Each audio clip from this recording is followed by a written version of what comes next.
మీ ఇంటికంతా ఫోన్లు కూడా చేస్తూ ఉన్నారు. మీ అందరికీ కూడా IVRS ద్వారా ఫోన్లు కూడా చేసి మీ భూములన్నీ జగన్ లాక్కుంటాడు అని చెప్పి ప్రచారం చేస్తూ ఉన్నాడు. నేను అడుగుతా ఉన్నా, ఇంత దిక్కుమాలిన రాజకీయాలు చేస్తూ ఉన్న ఈ చంద్రబాబు, నువ్వు అసలు మనిషివేనా అని అడుగుతా ఉన్నాడు మీ బిడ్డ. ఈ సందర్భంగా మీ జగన్, మీ బిడ్డ భూములు ఇచ్చేవాడే కానీ భూములు లాక్కునేవాడు కాదు మీ బిడ్డ.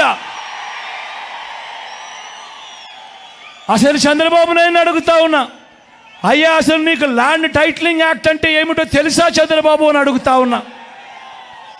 అసలు ల్యాండ్ టైటిలింగ్ యాక్ట్ అంటేనే దాని అర్థం ఏమిటి అని అంటే, భూముల మీద సంపూర్ణ హక్కులు రైతన్నలకు ఎల్లవేళలా ఉండేట్టుగా ఒక యాక్ట్ చేయడమే, దాన్నే ల్యాండ్ టైటిలింగ్ యాక్ట్ అంటారు చంద్రబాబు. ఫస్ట్ అది తెలుసుకో అని అడుగుతా ఉన్నా. ఇవాళ ఇదే పెద్ద మనిషి చంద్రబాబు నాయుడు గారు చేస్తూ ఉన్న తప్పుడు ప్రచారాలకు ప్రతి ఒక్కరికి తెలిసి ఉండాలి. కాబట్టి ఈరోజు మీ అందరితో కూడా ఒక 2 నిమిషాలు దాని గురించి చెబుతా. ఈ ల్యాండ్ టైటిలింగ్ యాక్ట్ అన్నది రాబోయే రోజుల్లో ఒక పెద్ద సంస్కరణ అవుతుంది. ఎందుకనంటే ఈరోజు ఏ భూమి ఎక్కడ కొనాలనుకున్నా కూడా ఆ భూములన్నిటిలో కూడా ఈరోజు వివాదాలు ఉన్నాయి. ఆ భూముల్లో ఎక్స్టెంట్ అన్నా తక్కువ ఉంటుంది, సబ్ డివిజన్ అన్నా జరగకపోయి ఉంటుంది, సర్వేలన్నా జరగకపోయి ఉంటాయి, రికార్డులన్నీ అప్డేట్ కాకపోయి ఉంటాయి.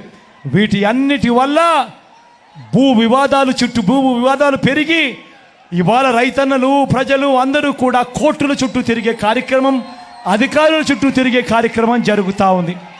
మీ బిడ్డ రాబోయే రోజుల్లో చేయాలనుకునే సంస్కరణ ఏమిటి అంటే, ఏ రైతన్నా కూడా, ఏ ఒక్కరు అయినా కూడా వాళ్ళ భూముల కోసము ఎవరి చుట్టూ తిరగాల్సిన పని ఉండకూడదు.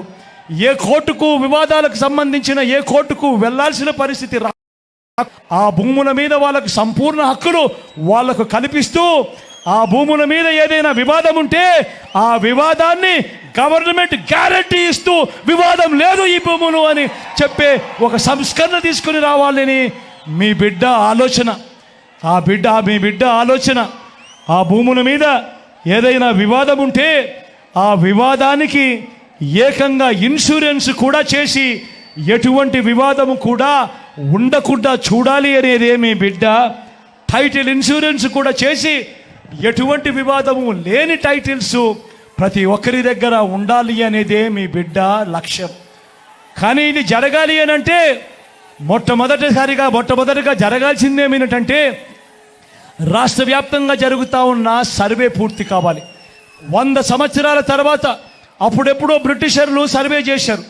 దాని తర్వాత ఈ దేశంలో కానీ ఈ రాష్ట్రంలో కానీ సర్వేలు మళ్ళీ చేసే పరిస్థితి లేదు.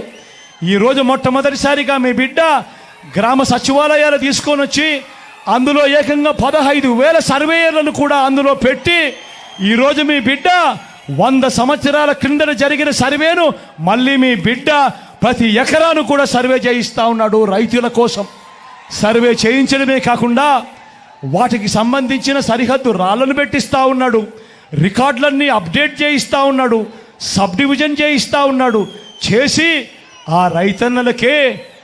రైతన్నలకే హక్కు పత్రాలను ఎక్కడికి పోకుండా పదిలంగా రైతన్నలకు అందేట్టుగా చేస్తూ ఉన్నాడు మీ బిడ్డ.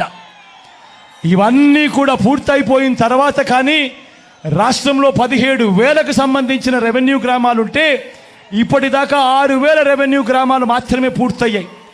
రాబోయే 1.5-2 సంవత్సరాలలో పూర్తిగా 17,000 గ్రామాల సర్వే కూడా పూర్తయిపోతుంది. ఆ తర్వాత ప్రతి రైతన్న దగ్గర, ప్రతి ఒక్కరి దగ్గర వాళ్ళ భూములకు సంబంధించిన పక్కా రికార్డులు ఉంటాయి.